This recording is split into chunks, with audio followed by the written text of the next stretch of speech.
Hello everyone, auspicious greetings to you. Today again, we are going to another section of meditation. So let's start with a little bit warming up. The weather here in Texas is a little bit gloomy this morning, but it's okay. Anyway, we just keep our mind peaceful and calm. So let's start with our little warming up. First, of course, in front of the desk and staring at a computer or laptop, you will feel your head is a little bit steep, or near your shoulder. So we are going to exercise our head and neck and shoulder. So first, we turn our head to the left and looking back at just looking back. Okay. Now turn left and looking back. 1, 2, 3, 4, 5, 6, 7. Now slowly back to the center. To the right. 1, 2, 3, 4, 5, 6, 7. Back to the center. Left. Looking back. 1, 2, 3, 4, 5, 6, 7. To the center. To the right. 1, 2, 3, 4, 5, 6, 7. To the center. To the left. 1, 2, 3, 4, 5, 6, 7. Back to the center.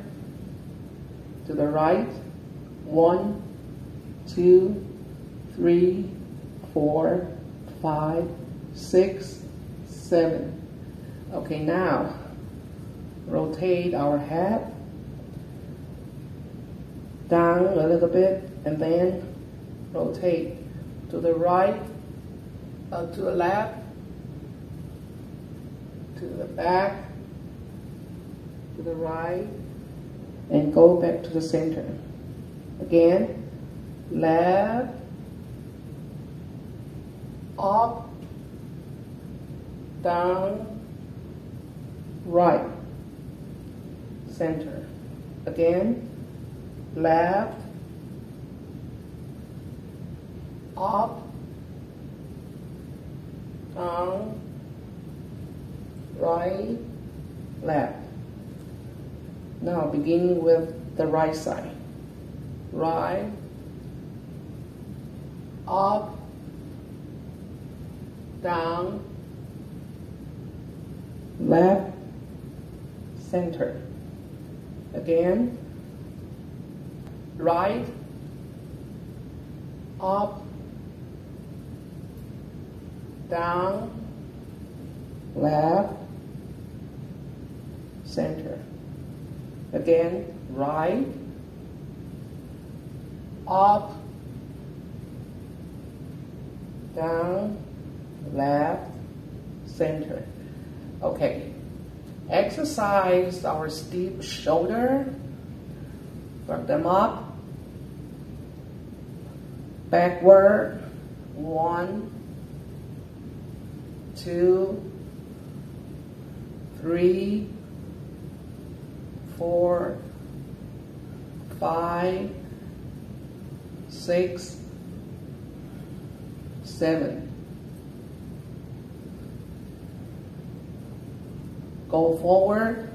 1, 2, 3, 4, 5, 6, 7. Again, backward. 1, 2, 3, 4, 5, 6, 7. Go forward. 1, 2, 3, 4, 5, 6, 7. Okay, now our wrist, our waist, just rotate from left to the right, left to the right, left to the right, left to right. 2 more times, left, right, left, right, right to the left, right, to the left, 2, 3, 4, 5. Okay, now our knees. I will stand a little bit closer to my mat so you can see. Okay. Now swing your 2 arms as high as your shoulder. I count 5 and you swing 1 to 5. You swing your 2 arms, 6, and you have to bend down a little bit and up, bend down and up, and bend down and up. Okay, so let's go there. 1, 2, 3, 4, 5, 6, 7, 8, 9, 10. And 1, 2, 3, 4, 5, 6, 7, 8, 9, 10. 1, 2, 3, 4, 5, 6, 7, 8, 9, 10. 1, 2, 3, 4, 5, 6, 7, 8, 9, 10. One more time. 1, 2, 3, 4, 5, 6, 7, 8, 9, 10. Okay. Relax and ease, and please go back to your seat.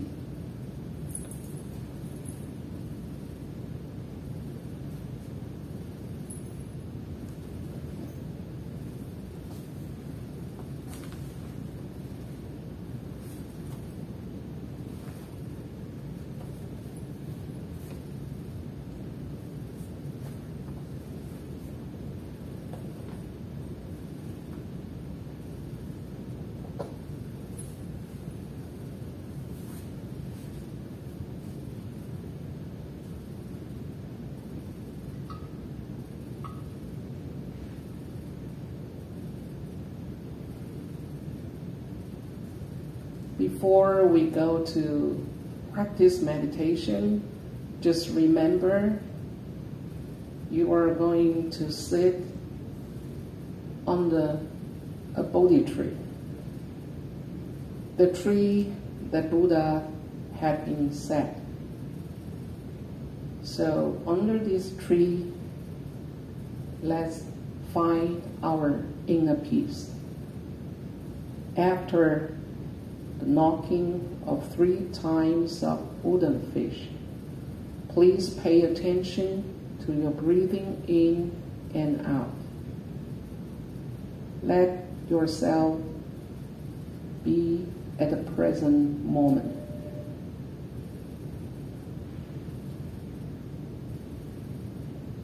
If you are not familiar with the 7 points or 7 positions for taking meditation, please look at the screen.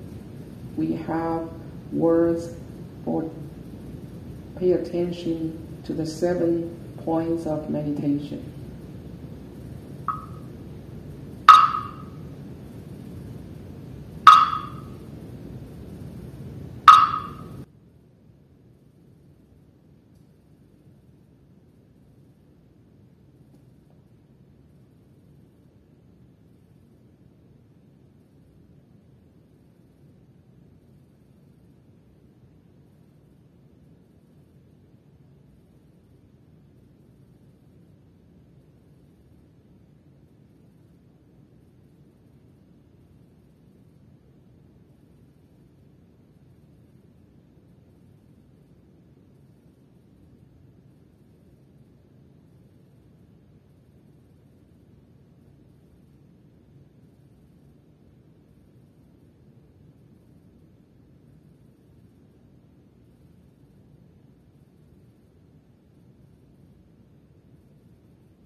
No rush to open your eyes.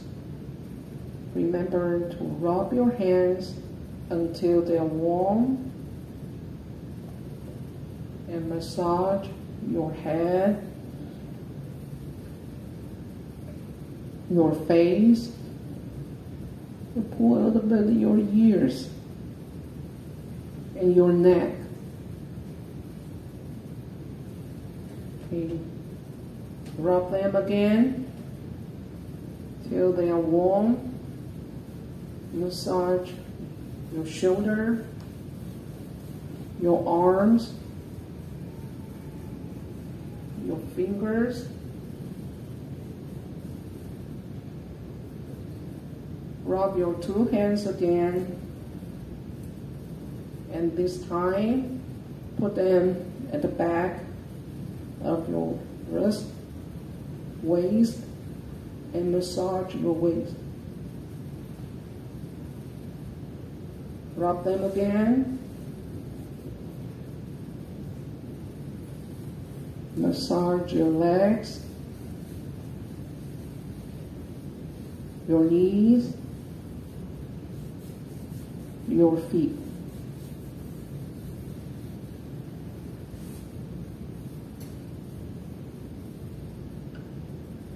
Okay, now slowly open your eyes, and we are going to start a new section.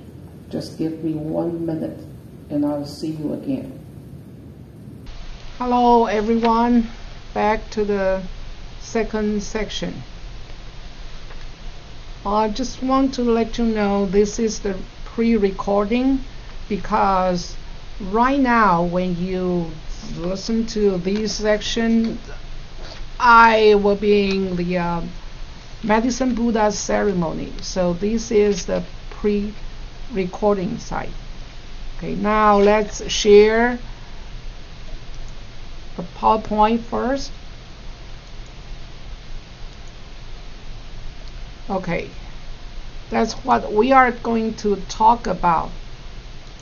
The beginner's Chiang Mai. Maybe you can see these 1, 2, 3, 4 pictures, just to have some variations, because the flower, the dew, and the house or the space, and one flower just remind us even the simple things. I mean, when we observe, then we can have some appreciation.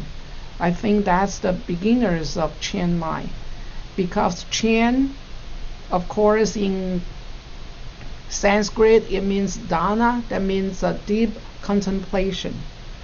So observation, even to a very, very little or in details, we can appreciate the space, we can appreciate the beauty of the nature, or we can inflect our inner mind. So that's I have the 4 very simple pictures to let you know. Okay, now we are going to talk about the first, talk about a 4 sentence or 4 verses of a poem. It's very popular for Chinese or for the Chan meditator. First, let me introduce the vulture peak. That the city is Rajagaha. That's a place that the Buddha himself and his disciples stay there for a long time, at least 25 years. So the vulture peak is the place that Buddha gave sermons, such as Amitabha Sutra, Lotus Sutra, Heart Sutra, Diamond Sutra, and all kinds of Prajna Paramita Sutra. So this is a very sacred and holy place for Buddhist. And you can see here the rock, and also a little monkey here. Right side of the rock representing a big vulture with his wings folded. So this is the detail. And you can see there is a platform right now, of course not in the Buddha's time, but this is a platform. Usually when we climb up to the vulture peak, then we can gather there, and we can take meditation there, and also we can chant the sutras there. So this is in the air they took the picture, and this is a close-up. The vulture peak is a very important place for all the disciples or the Buddhist disciples to have a gathering there. It's a one must go place for our pilgrimage to India. And the first sentence of this verse said, "Don't look for the Buddha on far away in Vulture Peak." Vulture Peak is right in our mind. Okay, each of us have Vulture Peak within. We should look toward our own Vulture Peak for cultivation. It implies that even though we cannot go there, of course not, because right now this is in pandemic and it's very far from there. But since we know that the Buddha was there and gave sermon to cultivate disciples' wisdom and compassion, so the image will deep inside our heart. Even though it's far away, but we don't need to go really in the physical place, because we have the spirit of the Vulture Peak in our mind, and we don't look far away. If we look far away, then we just build up our goal by getting there physically. But sometimes we forget to take care of our inner mind. So that's the explanation of these 4 sentences we call Gatha, which should say the 4 verses of a poem. And this is very spiritual for us. It's a reminding for us to look inside our Vulture Peak. The Vulture Peak representing the Buddha nature. We have to take care of our Buddha nature inside of our mind, instead of, or rather than, searching outside physically. So we say that's our mind we have to take care of. That's why we learn meditation, and we learn sitting in a very calm mind state. So I have 2 verses here. One is the modern meditator. The other one is from the 6th patriarch, Verbal Huineng. He said to his disciple.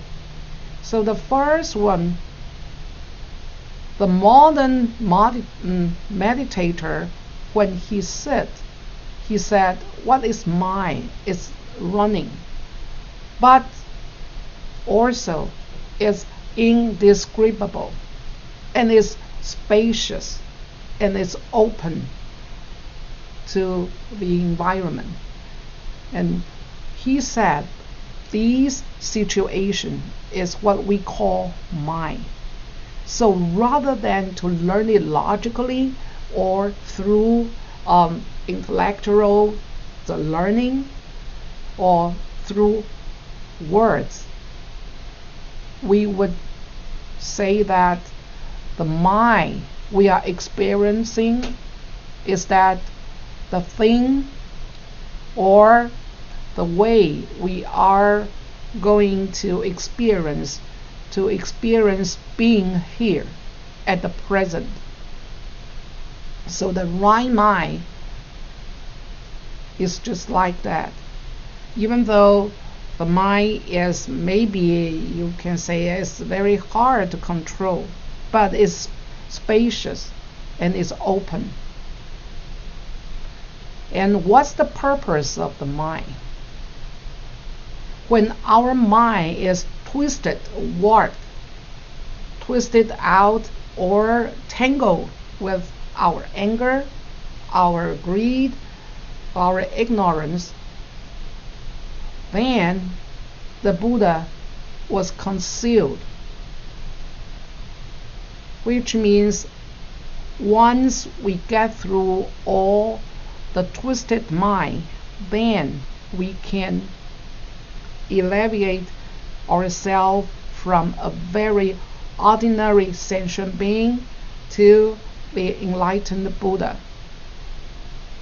So in the down part, you can see Sixth Patriarch Huineng. He said, when once a wrapped mind is produced and Buddha is concealed within the sentient being.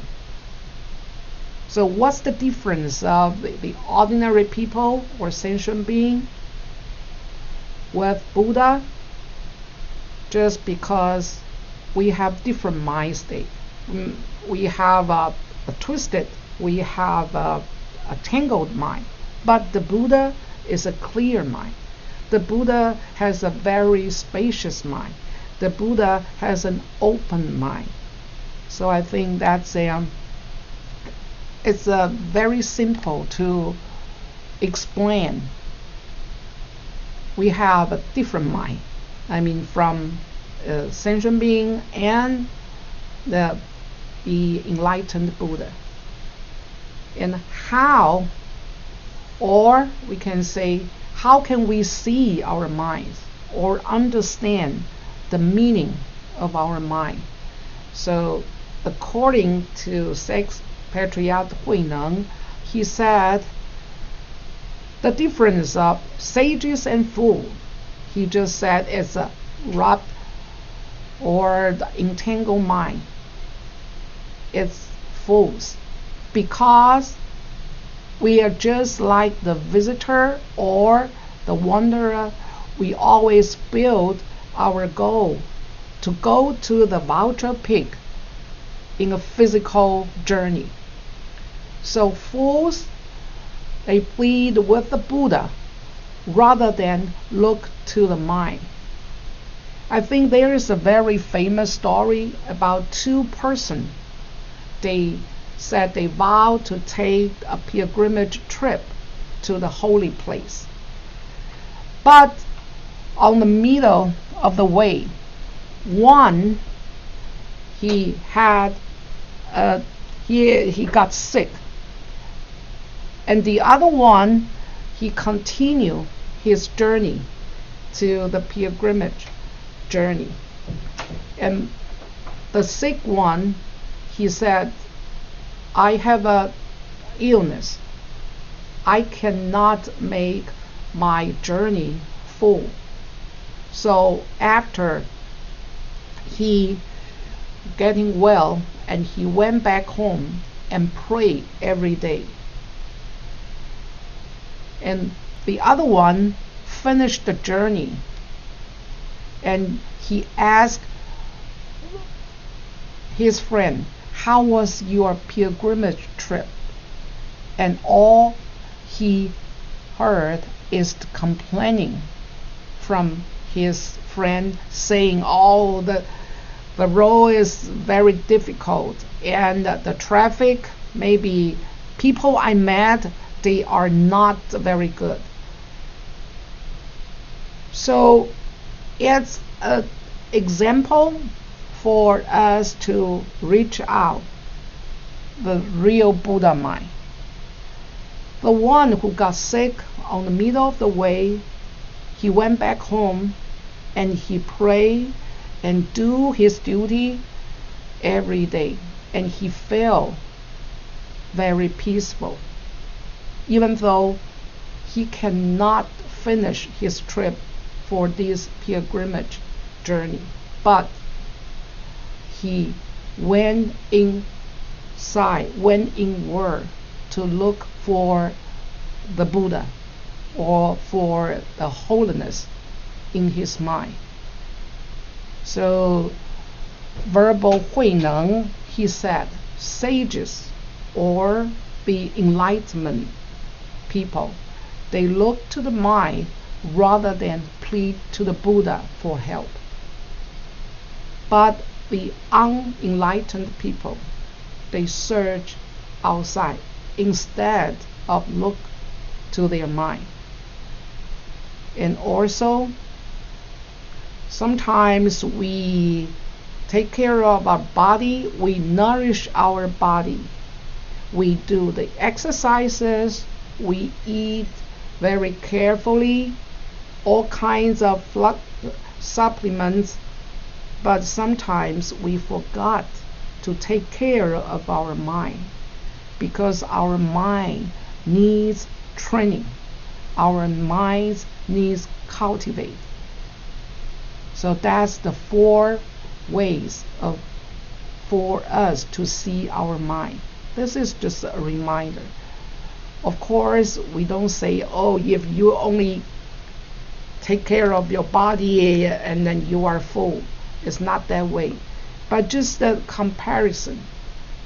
If we look out or we take care of, we pay attention to the physical thing, and at the same time we neglect our spirituality.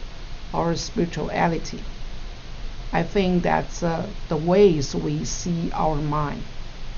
And since we know the 4 ways of seeing our mind, and how can we cultivate, or how can we think about the ways to alleviate ourselves, or I would say how to beautify our mind, or how to train our mind, or how to purify our mind. So these are the 4 ideas from Master Xing Yun. He said, if we look or we cultivate with equality, is good for us. What is equal? What is for equality? That means we don't think we are more knowledgeable or we are more wealthier and we are superior than others. Actually, we are ultimately the same as others because we depend on each other. If we want to become a Buddha, we cannot leave everyone else outside. We have to live with all the sentient beings, and by helping each other, we can be enlightened. We can be a Buddha, because that's the way the Buddha, Shakyamuni Buddha, he did. So we just follow his step.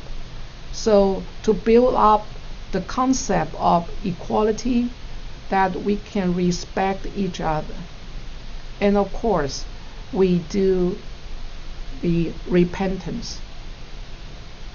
With repentance doesn't mean, oh, I don't do anything wrong today. I didn't do anything bad today. Why should I take repentance? Take repentance is one of the cultivation way in Buddhism, or I think in all of the religion. Because when we have repentance, in other way, we make the decision, or we look back the wrongdoings or imperfect behavior or imperfect speaking, and in the same way, we are with a very strong determination to ourselves by correcting our wrongdoings maybe from the previous life or for a present life. So repentance is one way for us to cultivate ourselves or beautify ourselves. And the third is with appreciation. I think in November is the season for showing our gratitude, because usually in this season we have harvest. We thank nature, we thank our earth, Mother Earth, or we thank our whole family, our friends who helped us, or we thank maybe adversity to bring us chance to grow. So to show that we are truly rich with our mind. Maybe we are not really rich in a material world. We don't have much money, but we have a lot of wealth inside of our heart because we have appreciation. And of course, with appreciation and with our to look inside our compassion, and we can help others. We can protect others to prevent them to being hurt or to being harmed. And that's the 4 ways or 4 ideas from Master Xing Yun. He said, if we want to cultivate our mind, and we have these 4 ideas when we practice our meditation. And finally, I would like to include, it's very rare to have a human form or a human life in this present life. Just like the Buddha, he said, when he went to walk along the Ganges River, just like walking on not the beach, but just the bank of the river, and he stepped on sands, and he said to his disciples, he said, my disciples, look at me. And he used his right palm to grab some sands and let them fall. And he showed his hands to his disciples. He said, look at the sands or the soil on my fingernails, competing to the large amount of sands I lost in my palm. The sands in my fingernails, they are very rare. So that's the same as the chance of being a human life. The chance to have human life is as rare as the sand or soil on my fingernails. That's why we need to appreciate with our life. Even though during our lifetime we are not always very smoothly. We have difficulties, we have hindrances, we have all kinds of sufferings, but still we need to uplift our mind. We see this as the journey, as a passage.